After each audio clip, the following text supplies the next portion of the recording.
Today is the third and final webinar that we're going to do on the content editor. And we have just a few buttons left. So we've already covered all of the first bits here all the way up to the link icon. And then last time we covered the media library as well. So we've got the paragraph styles, formatting styles, templates, FontAwesome icons, and then Insert HTML left to cover. So we should be able to get through that today. I am just on a preview site for Boone County, so we won't be making any changes to a live county. And let's talk about paragraph formatting. So paragraph formatting is just the different heading styles available for you to use. You'll notice that there is no heading 1 in this dropdown, and that is because for accessibility purposes, we reserve the heading 1 for the page title and the site name. And of course, we do that all by default. So the first heading you'll want to start with is a heading 2, and we go all the way down to heading 6. So you have 5 total heading options that you can use. The most important thing about headings is to use them in order. I know it's easy to select the one that you like the look of the most, but you really need to use them in order for accessibility. So think of them as a way to outline your content and structure it. So heading 2, heading 3, heading 4, you've got to use them in order as you go down. And then just like an outline, you can jump back up to heading 2. So to apply a heading style, you're just going to either select the style before you start typing your text or highlight the text that you've already typed and just come and select the correct heading style and apply it, and it will automatically apply that to the text that you've highlighted. So just like you're used to applying heading styles now, you're going to do that in the same way. The next option is our styles, our formatting styles drop down. And this has 8 different button styles that you can use. Now I'm going to call them buttons. That's just what we've called them, but you don't actually have to link them anywhere. You can just use them to apply the style. Obviously, they were originally created to be used as buttons. That's why we've named them that way, but you do not have to link them anywhere. So there are 4 different filled in colors: red, blue, gray, and what we're using for the 4H green. So just an FYI on the quote unquote 4H green on the websites, you might notice it is a slightly different green than 4H green. And this is because 4H green and white are not accessible together. So we worked with advancement to adjust the green just enough so that it was accessible, but still very, very similar to the 4H green. So you might notice a slight difference in the color. There are also the exact same colors as an outline, so not a filled in button until you hover over it. So this would be great for signups, registration, things like that. So I'm just going to type register now in the body so that we can talk about how to apply that. So I'm just going to go type in my register now. I'm going to go and select the red button. One thing I want to mention about the button styles is that if you apply a button style, you have to unclick it to get the button style off. So one way, I know I was like, what do all these look like? So I was just navigating through this, and you might notice it's just continuously applying button styles because I haven't unselected any of them. So you've got to go back and remove them once you've selected them so that just one button style is available. Now that I have the button style applied, I can go ahead and add a link if I want to link this somewhere. You do need to apply the button style first, otherwise it won't look quite right when we're viewing. So you're going to want to apply the button style first and then link it. If you link it and then apply the button style, it just isn't going to look quite right. I have this on our list to try and figure out why it does that, but for now, just apply the button style first and then link like you normally would with the link icon and the pop-up.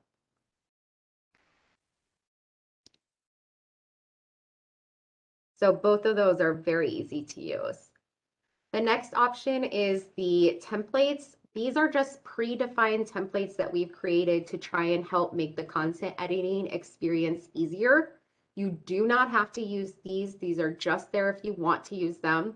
Right now we have a left column template, a right column template, a 2-column template, and a 3-column template. So 4 potential options.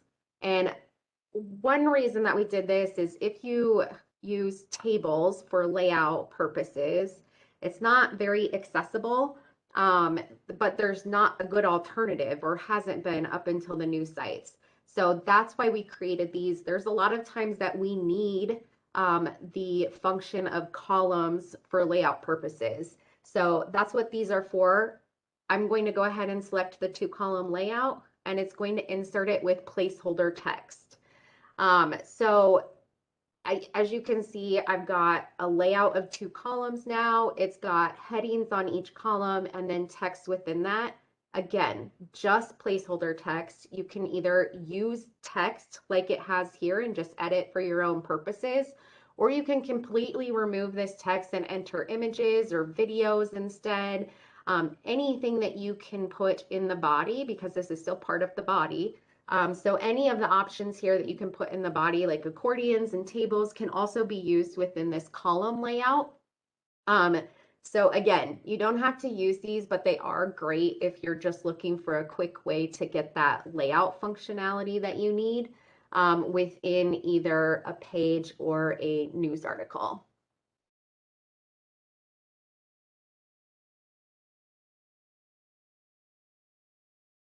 I'm going to go ahead and just insert one of the other options. So you'll see the left column template I entered, and it actually has a placeholder image. So again, I could remove that and put just text, or I can replace it with an image of my own and add some text to the right-hand side of it as well. So just an easy way to get that functionality. The next icon is the FontAwesome icon. So I'm actually going to pull up okay. So FontAwesome, we actually use these on the sites already, have been using them for quite a while. We've just never made them available to content editors before, but they're awesome and just a great way to add a little bit of a graphic. And so the FontAwesome icons that we currently use on the sites are going to be all of the icons in the footer of the websites, as well as any icons in the red bar for your social media.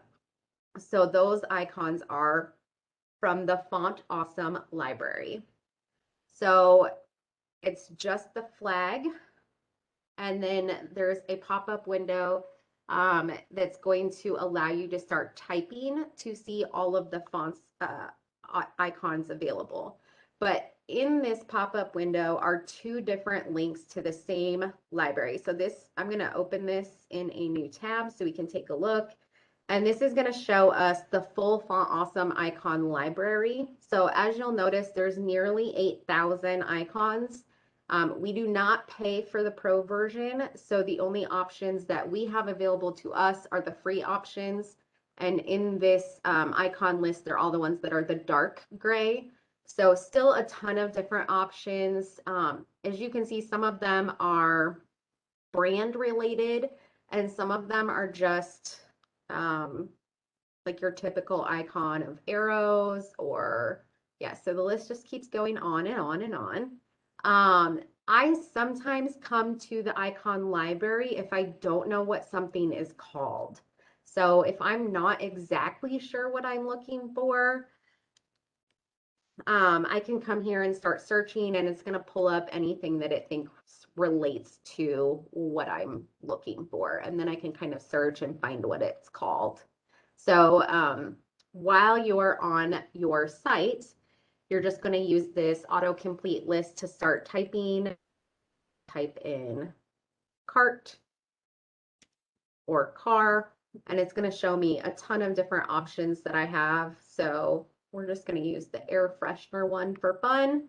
And then there are additional FontAwesome settings that you can also choose, such as the size of the icon. It's automatically going to default to small.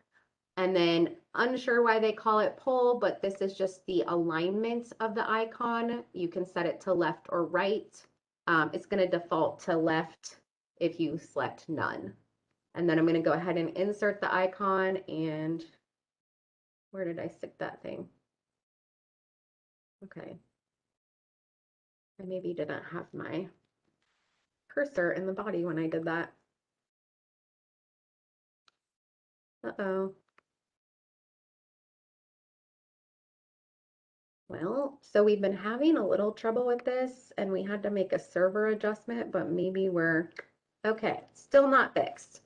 So I have this working on someone else's site. Let me see if I can pull one up real quick. Sorry about that.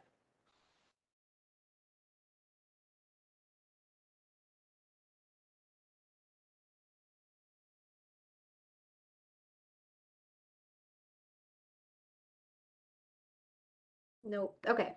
So obviously our server adjustment is still not correct, but it would insert that icon at the location of your cursor.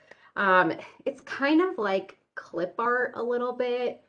You don't want to use them for anything that's super important because they are just kind of a decorative image, but they're great if you have a bunch of different content or you want to link to your social media or different newsletters or something. You could do that just to make like a list appear a little bit more um, visual, I guess.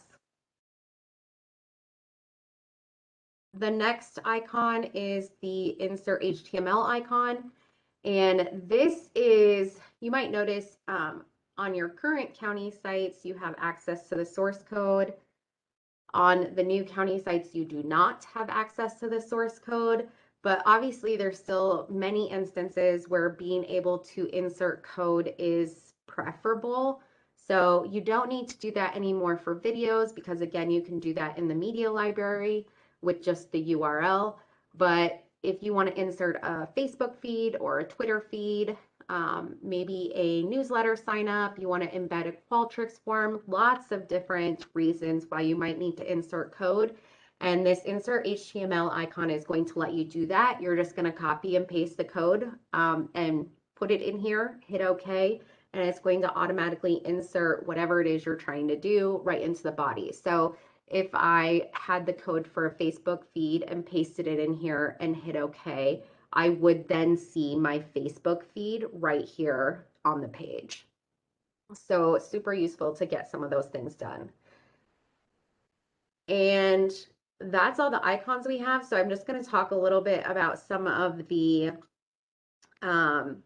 quick tips, I guess, to make editing a little bit easier. Any keyboard shortcut that you can use in Microsoft Word or another program is going to be usable here on your site as well. So Control or Command Z for undoing, Control or Command B for bold, Control or Command I for italicize, Control or Command K for the link icon, or I'm sorry, the link window. Anything that you use in another program is going to be usable on your site as well. And then we also have the hard return versus soft return. So I'm just gonna. So when you hit the enter or return button on your keyboard, it's going to, in essence, create an entirely new paragraph. So I just did that on the second column here of the placeholder text that I have, and you can see that it entered quite a bit of space in between those. But there's a lot of times where that's just too much space. You don't want that much space. And so in this instance, what you would enter is a soft return, and you're going to use your enter or return key with your shift key. Sorry. So shift and then enter or return. It's going to move it to the next line so that you still get that visual line separation, but it doesn't create a brand new paragraph. It just moves it to the next line. So if you want to use less space, you can use a softer turn as opposed to a harder turn. And I have all of these written down in the user manual that we're still working on. So when you are transitioning your site, you'll get a copy of the user manual and all of these tips will be in there as well. Questions? You can unmute your mic or use the chat if you have questions.